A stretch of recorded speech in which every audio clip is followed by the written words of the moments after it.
প্রথমে আজকে আমাদের লাস্ট, এটা ব্লগে শুরুতে দেব।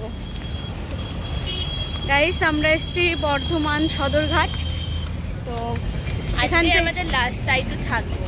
হ্যাঁ আজকে আমাদের এখানে একটু লাস্ট, তাই একটু থাকবো।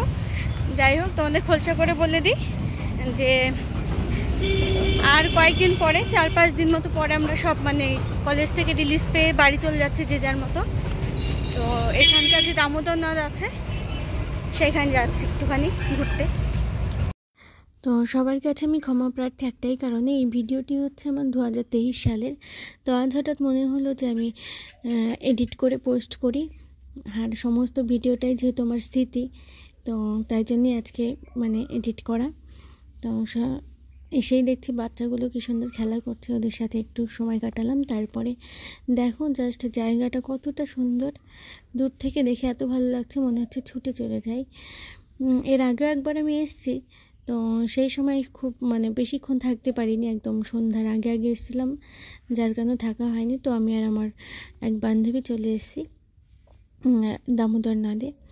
তো জায়গাটা সত্যিই ভীষণ সুন্দর, কিন্তু আমার কলেজ থেকে অনেকটাই দূরে, আর কলেজ থেকে তো সচরাচর টাইম বের করে কোথাও যাওয়া হয় না। তো আমাদের পরীক্ষা টরীক্ষা সব হয়ে গিয়েছিল, বাড়িতে সবাই চলে আসবো। তো তার আগে ভাবলাম যাই জায়গাটাকে একটু ঘুরে আসি, কারণ এর পরবর্তীতে কোনো দিন যাওয়া হবে কি না জানিও না। তো দেখো এখানটায় একটু মেলার মতো বসেছে, বিকেল হলে এখানে একটু মেলার মতো বসার, বিশেষ করে রবিবারটা। তো অনেকটাই নিচুতে ওটার মানে আমি যে জায়গাটা দিয়ে এলাম ওটার থেকে অনেক নিচুতে। তো খুব সাবধানে নেমে জায়গাটা এলাম। আর এটা হচ্ছে দামোদর নদের মানে ওপর দিয়ে যে সদরঘাট বলা হয় সেই ব্রিজটা। আর সময়টা ছিল একদম দুর্গাপুজোর আগে। তো দেখো কতটা সুন্দর লাগছে শরতের আকাশ। আর এখানে পাড় দিয়ে কিছু নৌকো ছিল, আর নৌকোতে অনেকে শুটিংও করছিল দুর্গা প্রতিমা সেজে, যেহেতু দুর্গাপুজোর আগে প্রচুর মেয়েরা এসেছিলো শুটিং করার জন্য। আর দেখো কাশফুলগুলো, এত ঘন কাশফুল, মানে একমাত্র এই দামোদরের এইখানটাই বোধহয় রয়েছে। আর আমাদের বাড়ির দিকটা একটা নদী আছে, সেখানেও আছে, কিন্তু এতটা নেই। আর এই বালিটা দেখতে পাচ্ছ, এটা কিন্তু লাল বালি, যে বালি দিয়ে ঘর তৈরি করা হয়। আর এই নদীটা দেখতে পাচ্ছ, মানে দামোদর নদটা কতটা চওড়া, কিন্তু দুপারেই অনেকটা করে জায়গা রয়েছে যেখানটায় লাল বালি রয়েছে, আর মাঝখানে কিছুটা জল, কিন্তু অনেকটাই চওড়া।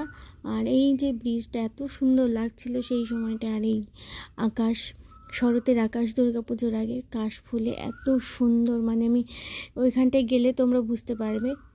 ক্যামেরাতে তো ভালো লাগছেই, কিন্তু একদম যে জায়গাটা সেইখানটায় গেলে আরও বেশি ভালো লাগছিল।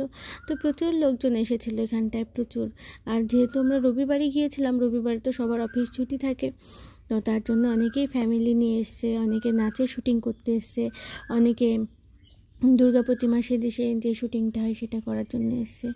আর আমরা অনেকক্ষণ টাইম কাটানোর পরে অনেকটা সন্ধ্যা হয়ে গেছিলো, মানে সন্ধ্যা হয়নি, সন্ধ্যার কিছুটা আগে। তো আমরা ভাবলাম যে না, অনেকটাই টাইম ছিলাম যেহেতু, এবার ফেরা যাক।